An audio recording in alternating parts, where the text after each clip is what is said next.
Kingsport, where the Board of Mayor and Aldermen voted yesterday to slash funding to some special programs before passing next year's budget. Yeah, it follows weeks of debate by the Board of Mayor and Aldermen as they tried to fix a more than $600,000 budget shortfall. Elizabeth Kubel learned the One Kingsport initiative, originally up for funding cuts, was spared. And Elizabeth, you learned why and the programs that now will have to make adjustments to their bottom line.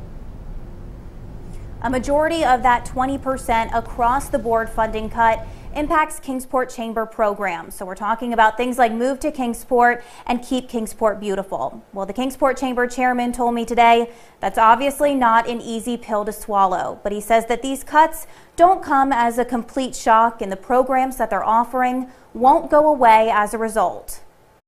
It's no secret, Kingsport leaders have been grappling with trying to fill a budget shortfall for weeks. Tuesday night's Board of Mayor and Aldermen meeting brought a final decision, but the vote made it clear. Opinions of how to do that were split. We had 4 aldermen that voted in favor of the budget and 3 who voted against it. The majority voting to slash some funding to special programs, but about $245,000 for another initiative called One Kingsport that city leaders initially thought they would have to cut back on too was restored, thanks to a debt service payment for public housing renovations delayed until next budget cycle. The board approved taking that money and applying them to the One Kingsport funding for the next 12 months. Meaning the One Kingsport projects, which include investing in Bays Mountain and redeveloping the riverfront, can move forward for the next year. But at the same time, although they're painful, we think we can mitigate that. The Kingsport Chamber of Commerce chairman says they'll soon have to make adjustments, now looking toward grants or other outside partners. One that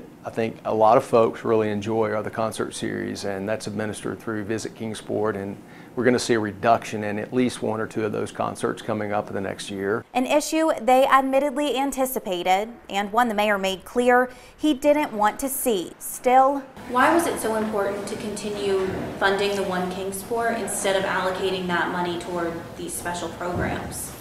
That's a good question.